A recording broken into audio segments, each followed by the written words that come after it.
Printing money keilmuannya banyak yang tidak paham, dan bagi yang sudah makan ilmu ekonomi sangat takut dengan yang namanya iblis inflasi. Doktrinnya diulang-ulang agar tidak ada yang berani menjalankan, kecuali Amerika dan Cina pada saat ini. Tetapi itu ada benarnya, takut dengan inflasi. Ilmu ekonomi kampus yang hanya hafalan buku catatan orang dari zaman ke belakang dulu, ditambah tidak pernah ada visi ke depan para ahli ilmu dan pembelajar tadi, maka ilmu tadi hanya diulang-ulang dan menjadi dogmatis pelajaran tersebut. Bukan aplikatif, ya wajar saja jadi takut. Sebenarnya bukan takut, memang nggak tahu apa-apa akan dunia nyata ekonomi bernegara. Padahal dalam banyak catatan dunia, pemahaman bapak modern monetary theory Michael Hudson sejak tahun 70-an yang kemudian dianut oleh Cina di tahun 1989 merupakan cerita panjang bernegara dan membangun ekonomi tersebut berbasis MMT. Referensi Michael Hudson ada banyak.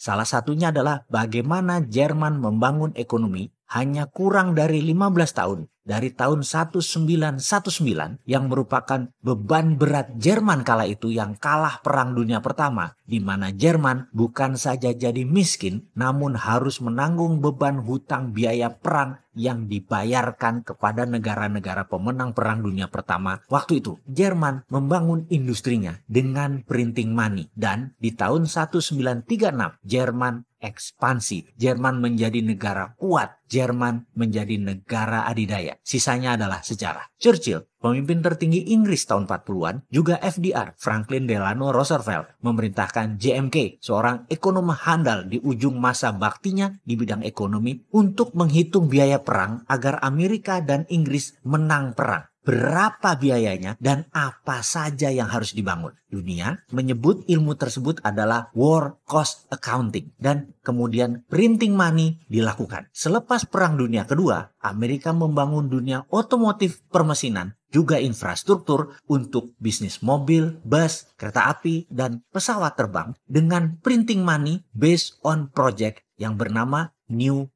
Deal. Kemudian sekali lagi kita semua tahu, semua menjadi sejarah. Cerita berlanjut, Michael Hudson dengan Hudson Institute-nya sebelum jayanya tersebut di tahun 70-an menginspirasi dolar tanpa jaminan emas lagi di zaman Presiden Nixon. Lalu sebagai guru ekonomi, beliau mengajar lama di Peking University, di mana saat ini semua petinggi Politbiro PKC, Partai Komunis Cina, adalah murid Michael Hudson. Sehingga ketika The New Tiananmen Papers Protocol dalam tanda petik dijalankan, renminbi menyalip dengan kencang ekonomi dunia hingga sekarang. Dengan berbagai cerita, berbagai sudut pandang, berbagai contoh, sudah mulai pahamkah maksud Bosman ini untuk memprovokasi masyarakat dengan serial video cara cerdas bernegara ini? Walau sering para cebonger kebakaran jenggot. Karena si Sontoloyo ini sering menyindir kalimat, terutama yang disindir adalah 4L. Tetapi jujur, tidak ada kebencian sedikit pun terhadap bangsa dan negara ini. Hanya saja kita ingin maju dengan cepat, berdaulat, sehingga semua ilmu yang bisa membuat Indonesia berdaulat sampai ratusan episode ini hanya menjadi jejak sejarah bahwa kaum Sontoloyo serius ingin menjadikan Indonesia terdepan, di depan, melewati Cina, melewati Amerika. Kita punya segalanya untuk menjadi terdepan. Capek saya kalau baca berita, hutang lagi.